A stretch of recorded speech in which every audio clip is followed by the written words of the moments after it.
The man seen flying across a courtroom and attacking a judge was back in court today, facing the same judge that he just attacked last week. Let's take you into that court now for a sentencing hearing that happened earlier today.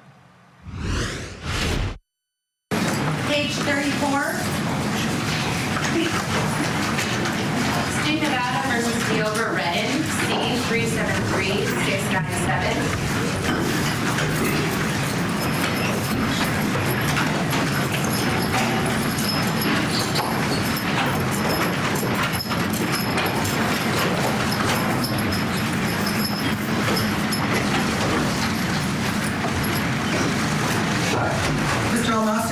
Here now. Morning, Judge. Good morning. All right, this is on for the continuation of Mr. Redden's sentencing. When we were last here, arguments were concluded and the court had begun to pronounce sentence when an incident occurred. An incident initiated by Mr. Redden preventing the court from completing sentencing. That is the sole purpose for today's hearing. Any other issues that may arise from the events that occurred last Wednesday will be handled at a future date by a different court. For purposes of the record, I want to make it clear that I am not changing or modifying the sentence I was in the process of imposing last week before I was interrupted by defendant's actions.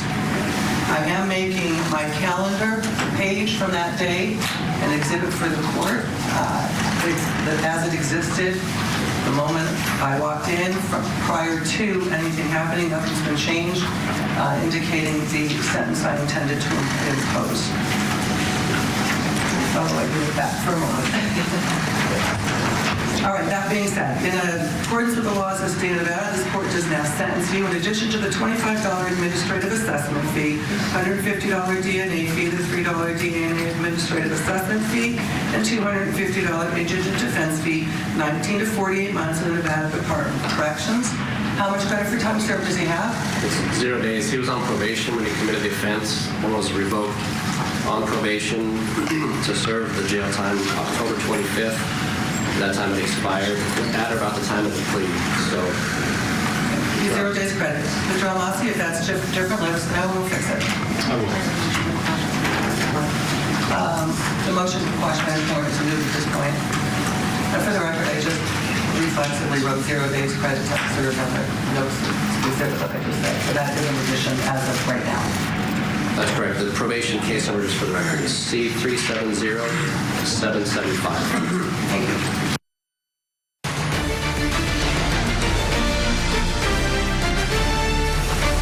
I want to welcome my guest for this hour, criminal defense attorney Josh Schiffer. And good for her, Josh, back up there doing her job as the judge. Thankfully, we know she was not seriously injured. She wanted to do this sentencing hearing. And so let me start with the fact she handled the sentencing. And I liked what she put on the record, Josh, because she said, I'd already made my decision. I was reading this sentence when this happened. So I think that protects there from being any appearance of impropriety or bias, because she's simply saying the sentence she'd already decided. Yeah, total pro move. That's what we love about a great experienced judge, protecting the integrity of our system. And that's really what she was doing, because there would be a terrible result if attacking your judgment that the sentence she was going to give you or they were going to give you is going to get changed. No. He's going to get prosecuted for what happened during that plea, but you've got to keep the integrity of the punishment for what he was entering a plea on and being punished for that day nice and smooth and complete. You need to make it unassailable against attack, because he is supposed to be judged not on the behavior during the sentencing, but the behavior of that underlying case which he was convicted of. So I totally support and am impressed by Her Honor's actions to protect the legitimacy of our system. And I expect the next prosecution against Mr. Redden will be pretty aggressive. The system generally takes a dim view of attacking stakeholders, and that actually aggravates sentences in the vast majority of jurisdictions. Yeah, I agree with you. I love your description of protecting the integrity of our system, because she just did by what she said on the record. Josh, do you remember in Atlanta, and it was some years ago, a horrible circumstance in which a defendant who was in court got hold of one of the deputy's guns. And I know that you know as well as I do, a judge was killed, a bailiff was shot. And then there's a major manhunt because he escaped. Fortunately, he was rearrested. But my point is, I think that our system is the best in the world, but people are people. Things can happen. And I think when we see a video like the one of him flying across at the judge, it reminds all of us, including me as a former judge, hey, you never know what's going to happen. You just always have to be on high alert. As tragic as this attack was, you're totally right. This is one of those learning moments, and it's the necessary reminder that we can talk about this stuff. We can be relaxed when we go to court. I was just down in court on cases that are on TV today, this morning. But we have to remember, these individuals are litigating for their life. And that's not just criminal, it's civil as well. And the unpredictability of these high intensity, high duress, high stress situations, you've got to watch yourself. And that's why, basically without any exception, criminal defense lawyers love our deputies. And most lawyers really do deeply appreciate the sacrifice and the service provided by these frontline court workers. Because I was in a holding cell when Brian Nichols, who I had also worked with, went on his rampage. And one of the deputies, the one that had a terrific brain injury afterwards, she was someone that I worked with every single day.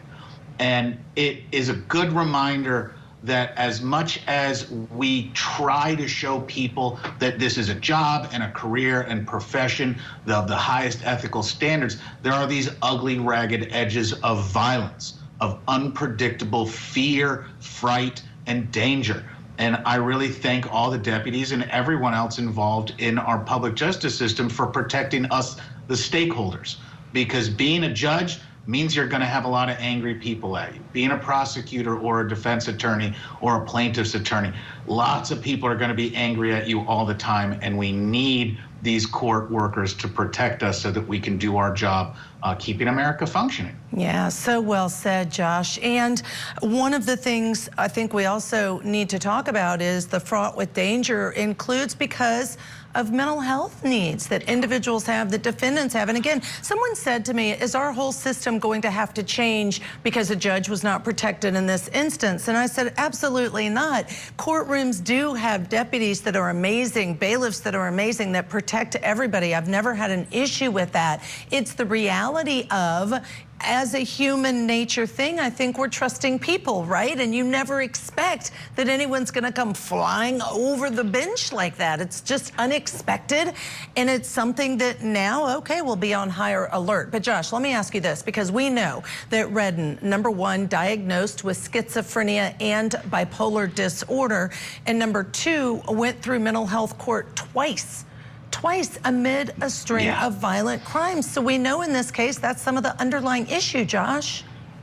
And that's the frightening part about this, is if you watch in the many minutes before this incident, it's a usual plea. It's nothing out of the ordinary. It's going over paperwork, making sure that people understand what's going on. I was in a courtroom this morning with a dozen cases ready to go to trial. Important trials where people are going to be acquitted or convicted. Jail and prison is on the table, and we're all very mature and professional.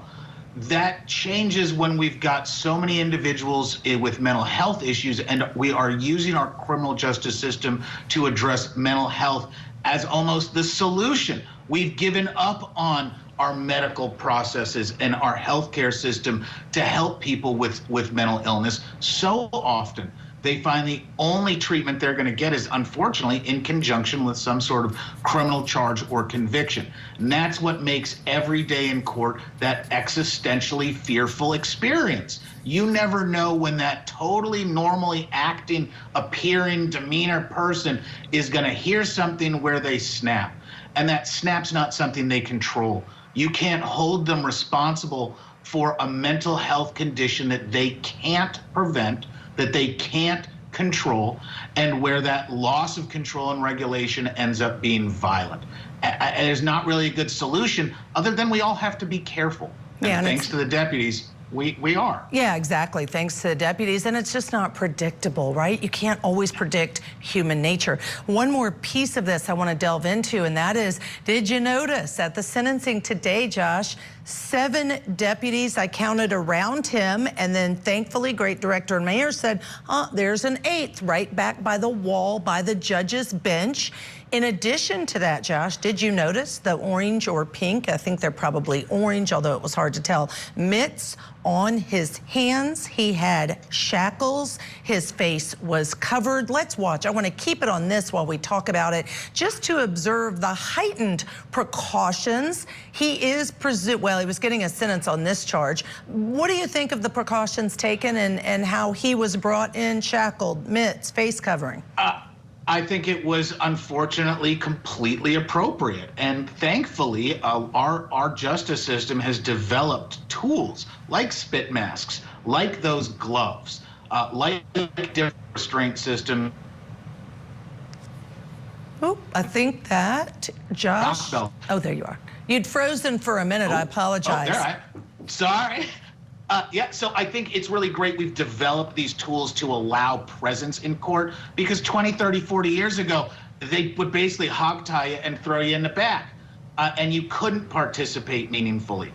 So the treatment that Mr. Redden received, absolutely appropriate to ensure the safety and protection of all the court staff and members, and appropriate. Unfortunately, we see a lot of that behind the doors, behind the walls.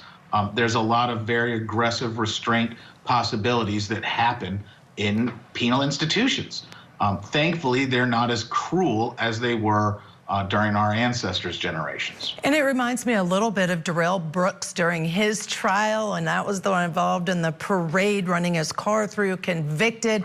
And in that trial, the judge had to take creative solutions to ensure that he could meaningfully participate in his own defense, but yet because of his lack of ability to control himself or honor the decorum of the courtroom, he had to be put in a different court. And so, or a different room, rather. You know, these are creative solutions sometimes we have to come up with. All right, Josh, you're staying with me. Always great. Yeah, go ahead. Any other thoughts? Oh, I was going to say, and it's great to see courts develop these tools to ensure the Sixth Amendment is comported with. That's really, people go, why does he have to be there? Why do the judges bend over and create? It's constitutional right. Removing someone from their criminal due process, that goes against everything we hold sacred. And so it's really great we've developed these tools to allow judges to manage trials and provide those constitutional rights to people, even when they're refusing to cooperate. Yep, absolutely. Great points all. All right.